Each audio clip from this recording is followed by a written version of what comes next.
नमस्कार, मैं भावेंद्र चक्रवर्ती Gyanjyoti online classes में आप सभी का स्वागत और अभिनंदन करता हूँ।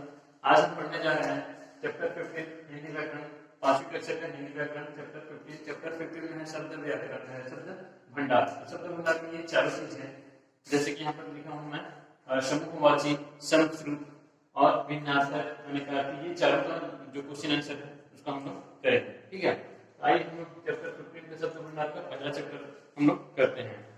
यहाँ पर दिया हुआ इसका प्रश्न है, यहाँ पर समूहवाची शब्द लिखो।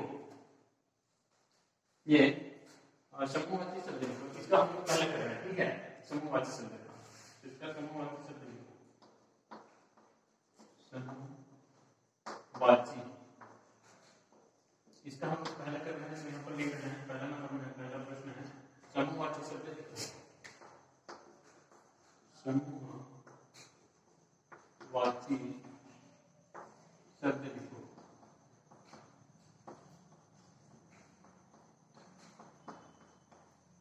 समूहवाची शब्द लिखो, ये प्रश्न है। यहाँ पर है प्रश्न का पहला नंबर है लड़कियों का डैश है, सॉरी लकड़ियों का डैश। तो समूहवाची शब्द आप लोग जानते हैं कि समूहवाची किसे कहते हैं, यानी किसी समूह के लिए प्रयुक्त निश्चित शब्द, यानी किसी भी समूह, किसी भी झुंड समूह के लिए निश्चित शब्द, प्रयुक्त शब्द समूहवाची शब्द कहलाता है। तो यहाँ पर लिखा है लकड़ियों का डैश, लकड़ियों का जो गट्ठर रहता है उसको हम क्या बोलते हैं, गट्ठर। लकड़ियों के समूह को क्या बोलते हैं, गट्ठर। लिखना होगा लकड़ियों का, लकड़ियों का ये डैश यहाँ पर, तो डैश में हमें क्या लिखना है, लकड़ियों का जो समूह रहता है उसको हम क्या बोलते हैं, गट्ठर। क्या बोलते हैं, गट्ठर। यहाँ लिखना है गट्ठर, गट्ठर। ठीक है, उसके बाद में यहाँ नंबर का प्रश्न है सैनिकों का डैश। सैनिकों का जो समूह रहता है उसे हम क्या बोलते हैं, उसको हम दल।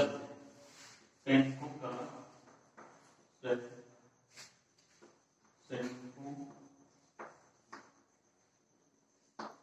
सैनिकों के समूह को हम बोलेंगे दल। तो हमें दल पर है यात्रियों का डैश, यात्रियों का,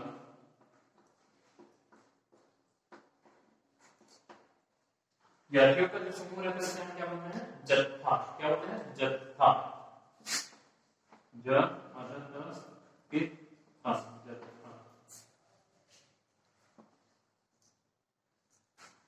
उसके बाद में नंबर का प्रश्न है डाकुओं का डैश। डाकुओं का डैश,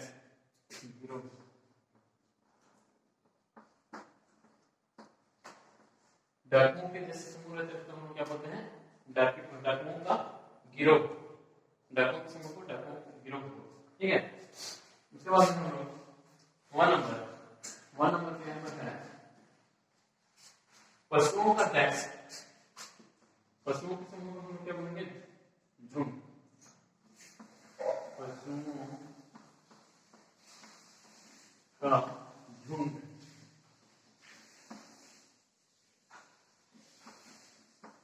पशुओं का झुंड। इसके बाद में 4 नंबर में है भेड़ बकरियों का डैश। भेड़ बकरियों का, बकरियों का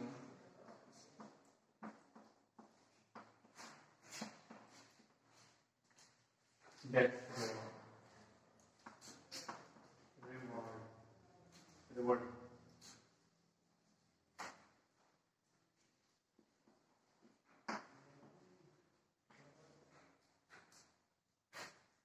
यानी भेड़ बकरियों का जो समूह रहता है, पशुओं का, भेड़ बकरियों का, तो उसको हम क्या बोलते हैं, रेवर्ड। क्या बोलते हैं, रेवर्ड। ठीक है, उसके बाद में 6 नंबर में है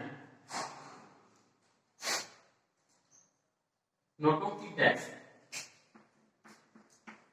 नोटों की डैश, नोटों के समूह को हम क्या बोलेंगे, गद्दी।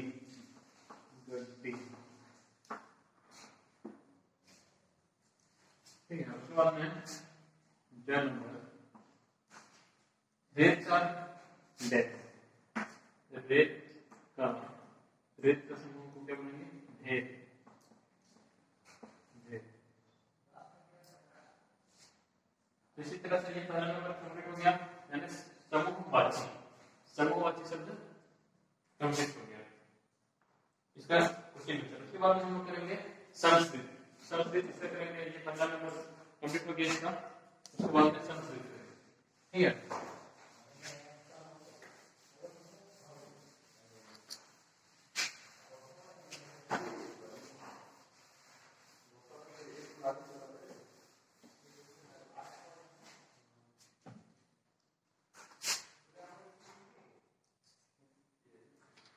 संस्कृत भिन्नार्थक यानी संस्कृत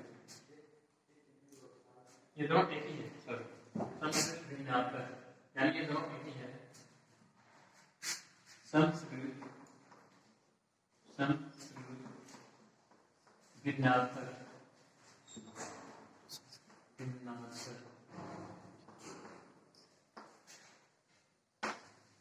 संस्कृत भिन्नार्थक का पहला नंबर है संस्कृत भिन्नार्थक शब्दों से उनके अर्थ का मिलान करो। संस्कृत भिन्नार्थक के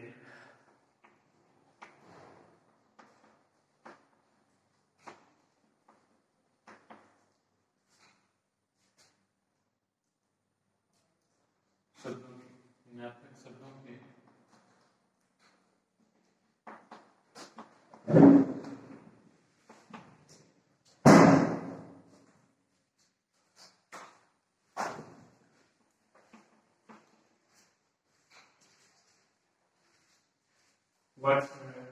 उनके अर्थ का मिलान उनके अर्थ का मिलान करो।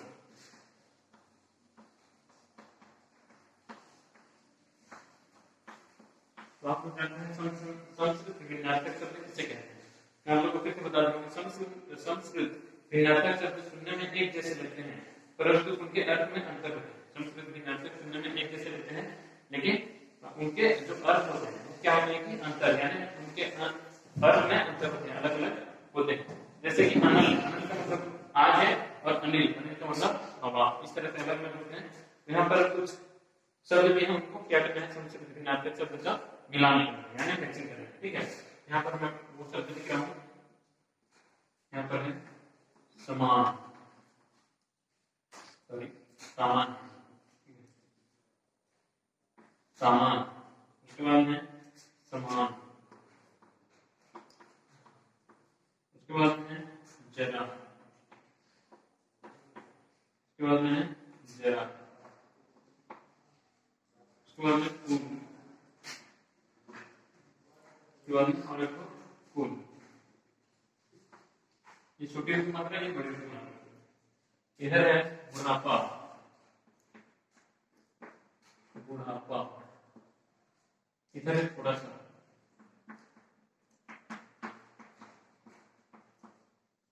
एक किनारा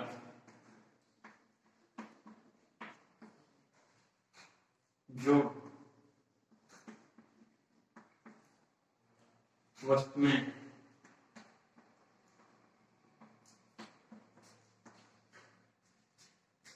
बराबर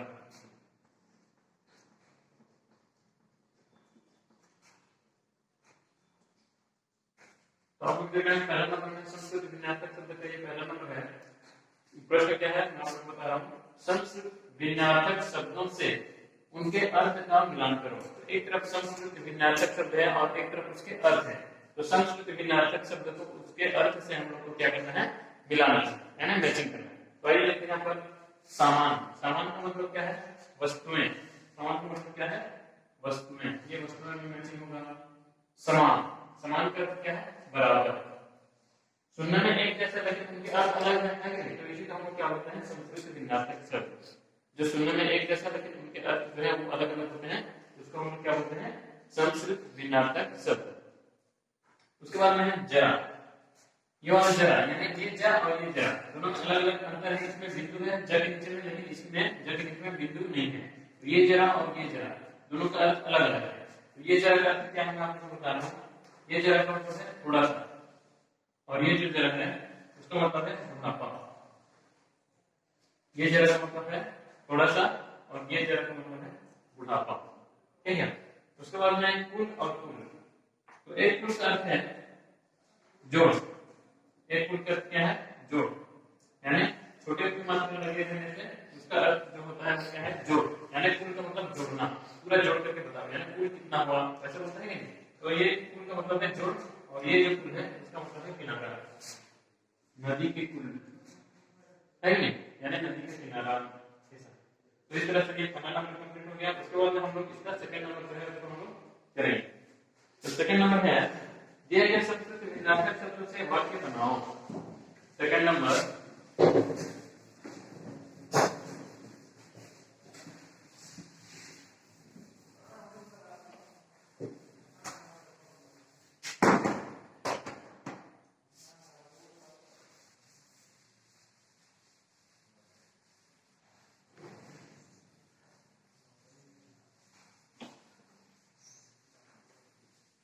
सेकंड नंबर में आपको बता रहा हूं।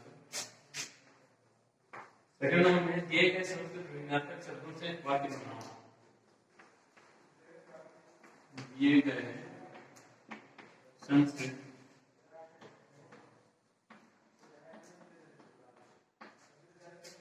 विन्यासक शब्दों से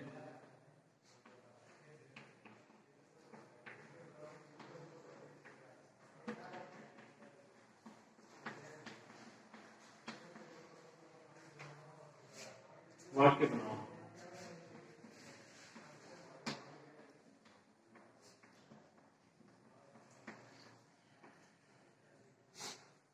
यहाँ पर कुछ संस्कृत विन्यासक शब्द है, इसके हमें क्या करना है, इसको देख करके हमें वाक्य बनाना है। ठीक है। यहाँ पर पहला सेकंड नंबर का कौन है? यहाँ पर दो टो, एक अचार, अचार और एक है आचार। आप लोग जानते हैं यानी संस्कृत विन्यासक शब्द जो है सुनने में एक जैसे है, लेकिन उसके जो अर्थ है वो विन्यासक है, यानी अलग अलग है। तो इसको हम क्या बोलते हैं? संस्कृत विन्यासक शब्द। यहाँ पर अचार और आचार यानी दोनों सुनने में एक जैसा, लेकिन इसका अर्थ अलग है, और ये जो है नीचे का उसका अर्थ है अचार। अचार का मतलब खाने का अचार, और आचार का मतलब चरित्र। ठीक है। यहाँ पर लिखा हुआ है मुझे आम का आचार पसंद है। इसका वाक्य बनाएंगे मुझे आम का आचार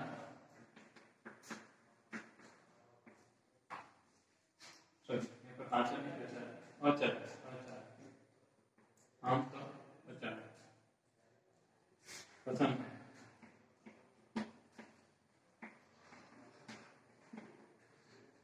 उसके बाद आचार, उसका आचार बहुत ही कठोर है। उसका आचार बहुत ही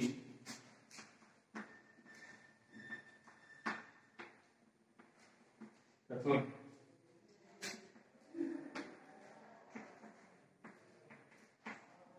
ये दोनों अचार और आचार, इसमें अ है इसमें आ है, ये इतना ही अंतर है, बाकी जो अर्थ है ना इसका पूरा अलग अलग है। ठीक है। अचार लगा के ऊपर लिखा वाक्य मुझे आम का अचार पसंद है। तो बाद में आचार, उसका आचार बहुत ही कठोर है। उसके बाद में का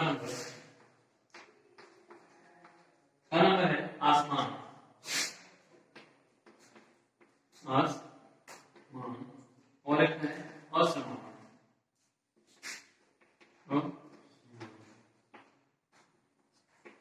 हम लोग जानते हैं इसके अंदर आसमान का मतलब है नभ, गगन, आकाश है।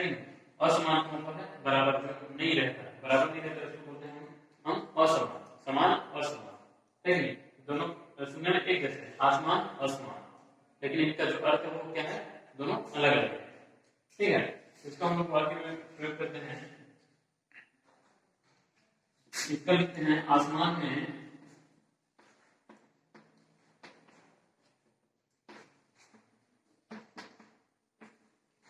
काले बादल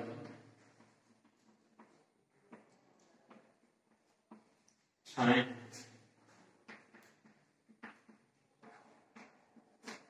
आसमान में काले बादल छाए हैं। उसके बाद में आसमान, आसमान का रोहन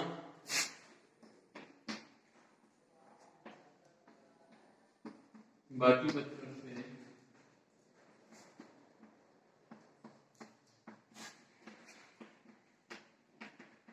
असमान है, यानी रोहन बाकी बच्चों से असमान है, यानी जो रोहन है वो बाकी बच्चों से असमान यानी अलग है। और एक क्या हुआ, आसमान में काले बादल छाए हैं। ये दोनों का अर्थ अलग है कि सुनने में एक जैसे, लेकिन इसका जो अर्थ है वो अलग है। उसके बाद में गण, गण मतलब क्या है, अंदर और अंतर, अंदर और अंतर। सुनने में एक जैसे लेकिन इसके अर्थ अलग है। अंदर का मतलब है अंदर के अंदर या बॉक्स के अंदर के अंदर, लेकिन अंतर, अंतर का मतलब अलग। तो अंदर, अंदर बहुत गर्मी है, अंदर बहुत गर्मी है, अंदर बहुत गर्मी है। उसके बाद में हमें सही और गलत के, गलत में अंतर करना आना चाहिए। हमें सही और गलत में अंतर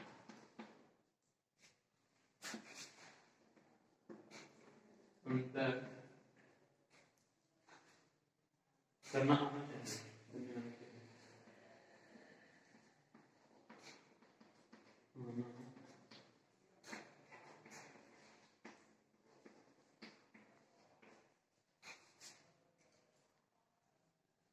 हमें सही और गलत में अंतर करने आना चाहिए।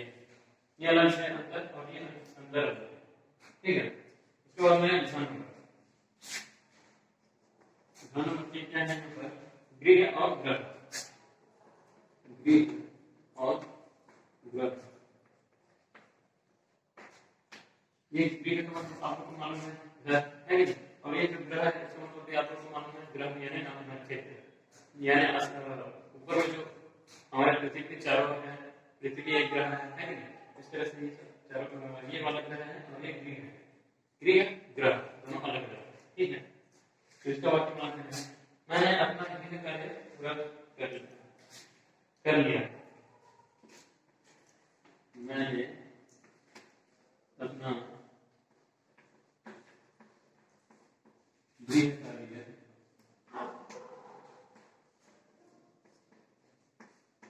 पूरा कर लिया, पूरा कर लिया।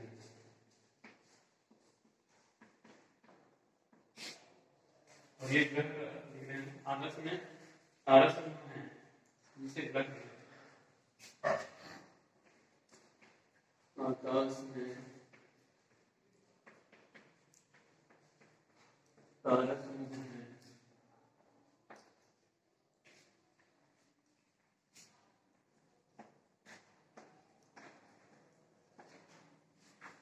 जिसमें ग्रह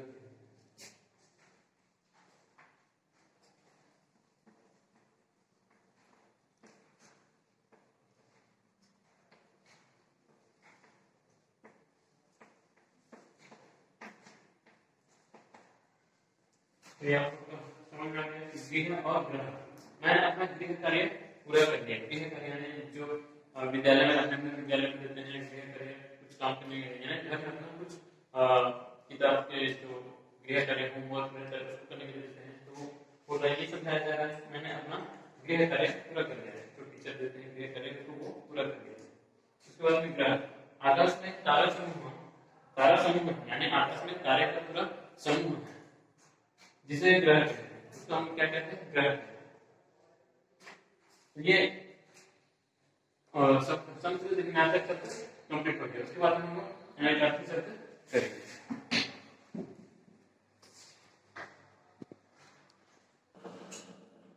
यहाँ पर मैं आप लोगों को शब्द भंडार का लास्ट वाला ये इसको हम लोग करेंगे अनिकार्तिक शब्द, ये दोनों हो गया समूहवाचक संस्कृत भिन्नार्थक शब्द दोनों का हो गया, और इसका जो अनिकार्तिक शब्द है शब्द है इसको हम लोग अभी करेंगे अनिकार्तिक शब्द। ठीक है, तो अनिकार्तिक शब्द का मतलब है जिन शब्दों के एक से अधिक अर्थ होते हैं, यानी कोई भी ऐसा शब्द रहेगा जिसका एक से अधिक शब्द रहेगा, ठीक है, एक से अधिक अर्थ रहेगा, एक से अधिक अर्थ होते हैं उन्हें क्या बोलते हैं अनिकार्तिक, यानी एक से अधिक अर्थ होने वाले शब्द को हम लोग क्या बोलते हैं अनिकार्तिक शब्द। भाई देखिए इस तरह क्वेश्चन आंसर यानी प्रश्न उत्तर दिए गए शब्दों के दो अर्थ लिखो। पहला नंबर में है दिए गए शब्दों के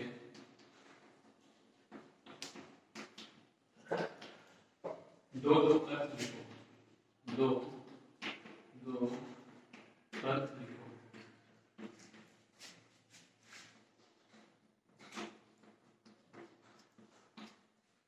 पहला नंबर है तीर,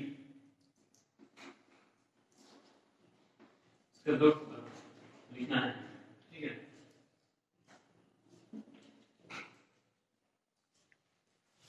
तीर का मतलब है एक तीर का मतलब है बाण, ठीक है, तो धनुष के साथ में रहता है, धनुष में लगा करके मारते हैं उसको बोलते हैं बाण। और एक का मतलब है नदी का किनारा, नदी का किनारा,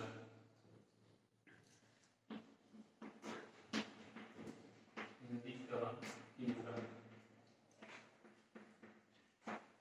यानी जो नदी बहती है उसके किनारे को हम क्या बोलते हैं तीर, और एक तीर का मतलब बाण, नदी के किनारे, यानी एक अर्थ एक शब्द के दो अर्थ, इसको क्या बोलते हैं अनिकार्तिक शब्द। उसके बाद में का नंबर है पद।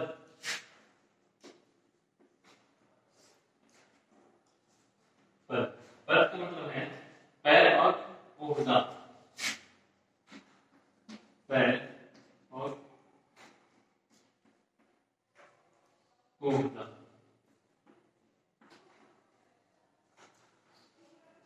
पद का मतलब दो पद, पद यानी पैर को पद बोला जाता है, और पद का मतलब ओहदा यानी आसन, जैसे कि एमएलए का पद और कुछ ऐसे, यानी नेताओं का, मंत्रियों का कुछ पद होता है, उसको हम लोग ओहदा बोलते हैं, ठीक है।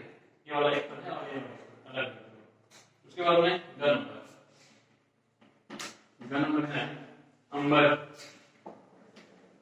अंबर, अंबर का जो अर्थ है एक है कपड़ा और एक आकाश, कपड़ा और आकाश, यानी अंबर का मतलब है कपड़ा और अंबर का मतलब आकाश। उसके बाद में अंक, अंक, अंक का मतलब आप लोग जानते होंगे, अंक का मतलब है संख्या, और एक अंक का मतलब है गोल, संख्या और गोल। माँ की गोद, जैसे बच्चे कहते हैं माँ की गोद में, तो वो वाला अंक का मतलब ये गोल और अंक का मतलब संख्या। तो इस तरह से ये पहला नंबर कंप्लीट हो गया। उसके बाद हम लोग सेकंड नंबर करेंगे। सेकंड नंबर में सही शब्दों से वाक्य पूरे करो और उस शब्द का अर्थ लिखो। तो हम लोग सही शब्द लगा करके वाक्य को पूरा करेंगे, और जो खाली स्थान में भरे रहेंगे शब्द उसका अर्थ यहाँ पर हमें लिखना है, ठीक है। वाई लिखते हैं आपका सेकंड नंबर को।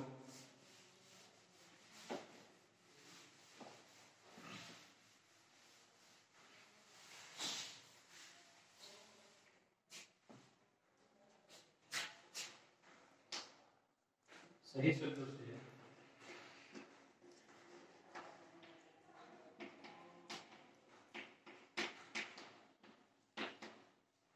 वाक्य पूरे करो, वाक्य पूरे करो और उस शब्द का अर्थ लिखो, और उस शब्द का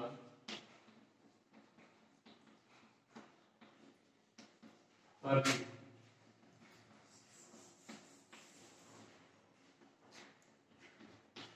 ठीक है, इसका पहला नंबर में है यहाँ पर वाक्य है, और एक वाक्य और दूसरी तरफ अर्थ।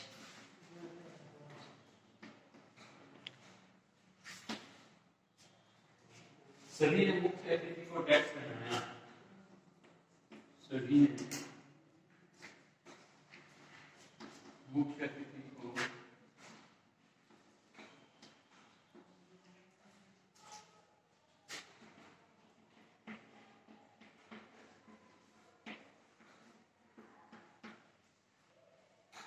डेस्क पहनाया, हाथ पहनाया। तो ये एक वाक्य है। वाक्य में जो जहाँ पर खलिश नाम का मतलब सभी हैं, सभी ने मुख्यमंत्री को सभी मुख्य अतिथि को डेस्क पहनाया, हाथ पहनाया। तो हाथ, ये हाथ का मतलब क्या है यहाँ पर हमें लिखना है। हाथ का अर्थ क्या है? माला।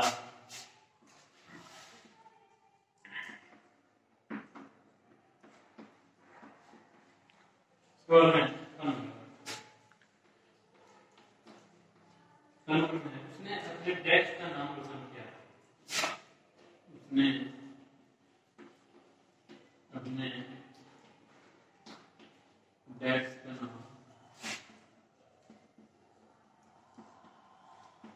रोशन किया।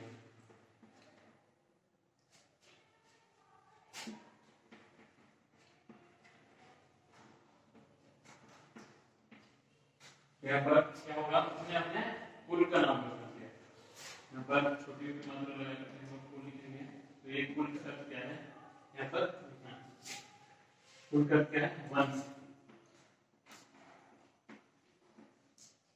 उसने अपने डेस्क का नाम रोशन किया। उसने अपने कुल का नाम रोशन किया। तो ये यहाँ पर जो कुल लिखा है उसका अर्थ क्या है? यहाँ पर वंश। उसके बाद में गण। गण है मेरा घर यहाँ से डेस्क में है। मेरा घर यहाँ से डेस्क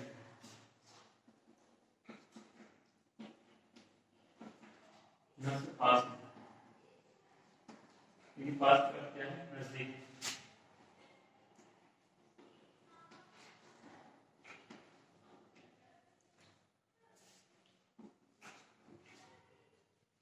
मेरा घर पास में। पास का मतलब क्या है? वहां पर पास का अर्थ है नजदीक। ठीक है। उसके बाद में एग्जाम करते हैं। सनसनाता हुआ डेस्क हिरन को लगा।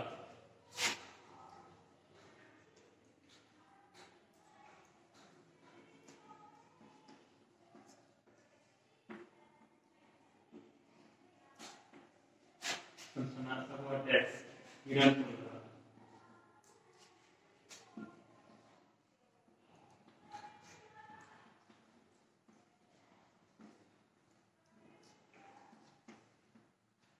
सनसनाता हुआ क्या लगा? हिरन को तीर। सनसनाता हुआ तीर हिरन को लगा। तो ये तीर का अर्थ क्या है? यहाँ पर मां।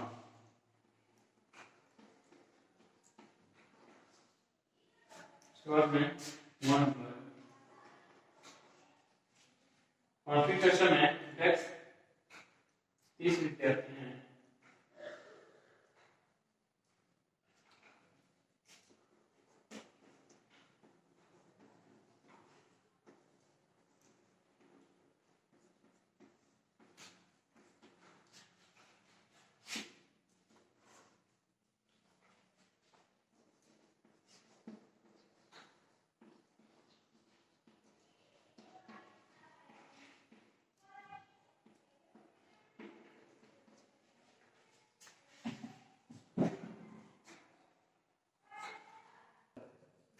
तो यहाँ पर लिखा है 5वीं कक्षा में डेस्क 30 विद्यार्थी हैं। 5वीं कक्षा में डेस्क, यहाँ पर होगा कुल 30 विद्यार्थी हैं। तो यहाँ पर कुल का मतलब क्या है? जोड़। ठीक है। यहाँ पर कुल का मतलब है जोड़। कुल का मतलब यहाँ पर कुल का मतलब वंश लिखा हूँ यहाँ पर, और यहाँ पर कुल का मतलब है जोड़। यानी दोनों कुल का मतलब अलग अलग है।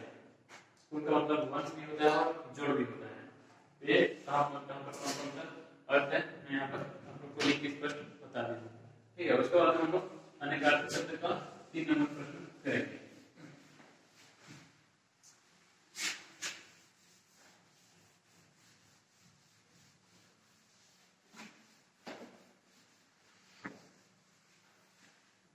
इसका 3 नंबर प्रश्न है, इन शब्दों के 2 अलग अलग अर्थ लिखकर वाक्य में प्रयोग करो। यहाँ पर कुछ शब्द दिए हैं,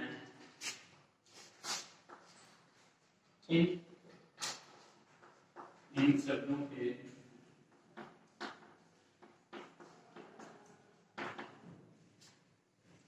2 अलग अलग अर्थ लिखकर 2 अलग अलग अर्थ लिखकर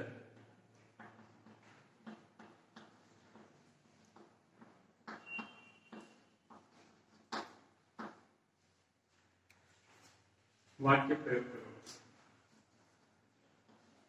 वाक्य में प्रयोग करो।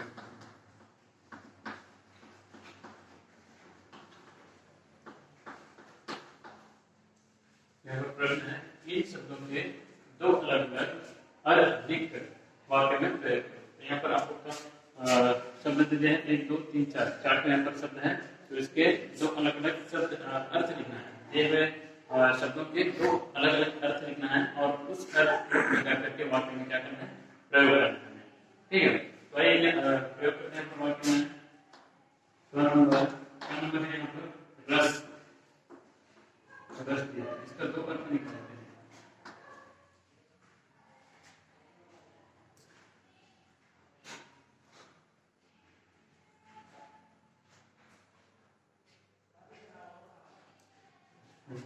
मैं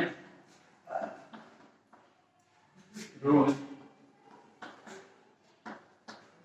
मौसमी का रस पीता हूँ।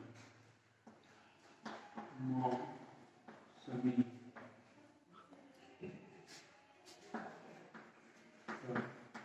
रस पीता हूँ।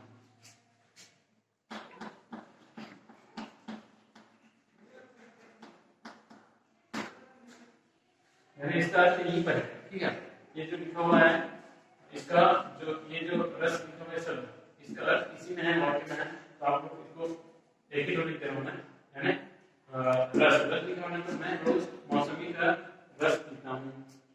ये एक वाक्य बन गया। उसके बाद में तुम्हारी बातों में रस नहीं है, तुम्हारी बातों में रस नहीं होता, तुम्हारी बातों में रस नहीं आता।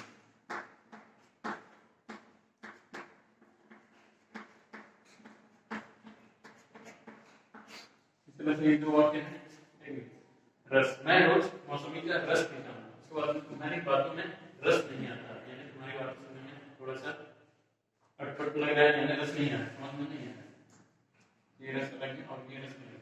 उसके बाद में नंबर प्रश्न है, सोना, सोना, इसका भी आपको जानते हैं। सोना का एक सोना का अर्थ है सोना और एक सोना का अर्थ है धातु। ठीक, इसका है, मेरी माता जी ने सोने के गहने बनवाए हैं, या फिर मेरे पास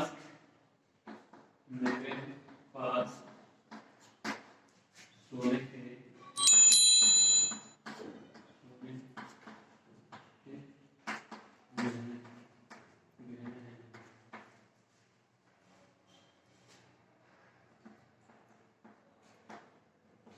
मेरे पास सोने के गहने हैं, हो गया। और एक मुझे सोना अच्छा लगता है, मुझे सोना अच्छा लगता है।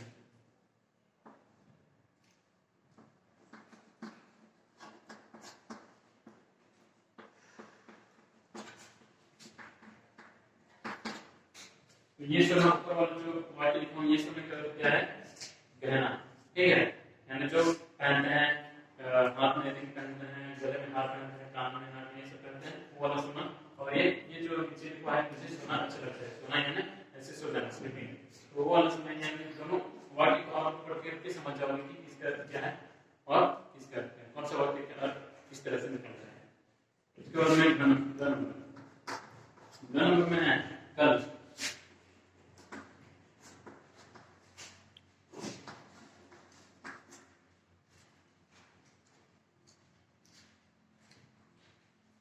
मैं कल लौट आऊंगा, मैं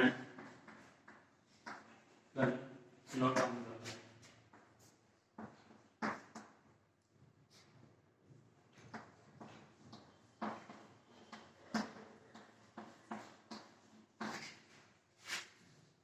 देख लो सभी कल पूछे ठीक है, देख लो सभी कल पूछे।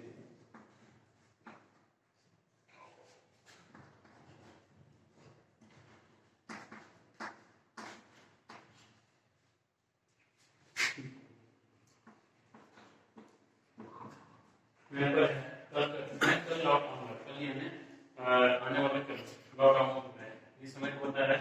फिर देख लो सभी कल पूछे ठीक है, यानी कुछ वस्तु के बता रहे हैं, पर देख लो सभी कल पूछे ठीक है, सभी कल पूछे यानी एक कोई मशीनरी से मतलब कल पूछे ठीक है कि नहीं, यहाँ पर वो होता है।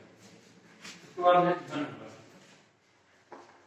धन में है कर, कभी तो मैंने मां के कर कमरों में फूल पकड़ाया, एक कर का मतलब है हाथ और एक कर का मतलब क्या है टैक्स। टैक्स यानी हम जैसे कि सरकार को अपनी जमीन के लिए क्या देते हैं, टैक्स कर देते हैं, तो वो वाले कर को क्या बोला जाता है, टैक्स बोला जाता है। और एक कर का मतलब है हाथ।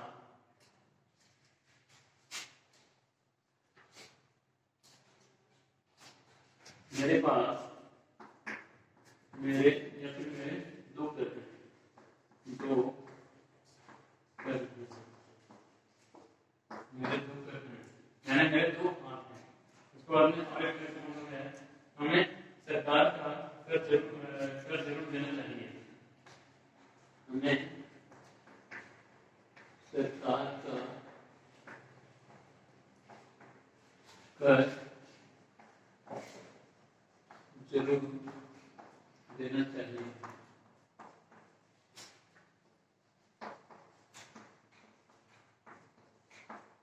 ठीक है, हम अब समझ गए, यानी मेरे दो कर हैं, यानी मेरे दो हाथ हैं। उसके बाद में ये वाला कर, हम सरकार को हमें सरकार को कर हमें सरकार को कर जरूर देना चाहिए, यानी हमें सरकार जैसे कि हम लोग सरकार के जो जमीन है या फिर और कुछ सामान है उसमें हम लोग कर देते हैं, कुछ भी वस्तु खरीदते हैं तो उसमें भी सरकार को हम क्या देते हैं, कर देते हैं। ये दो तरह के कर, ठीक है।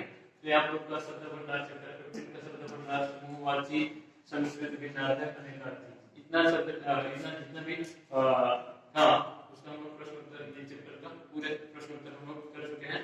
और अब आप लोग का काम है कि आप लोग अपने कॉपी में व्याकरण कॉपी में हिंदी का व्याकरण कॉपी में फिर हिंदी का व्याकरण जो बुक है उसमें अच्छे से देख करके ये वीडियो को अच्छे से देख करके, जहाँ पर अगर डाउट होगा तो वीडियो जो है उसको रिवाइंड यानी थोड़ा सा पीछे करके आप लोग फिर से देख करके इसको अच्छे से लिख सकते हैं, ठीक है।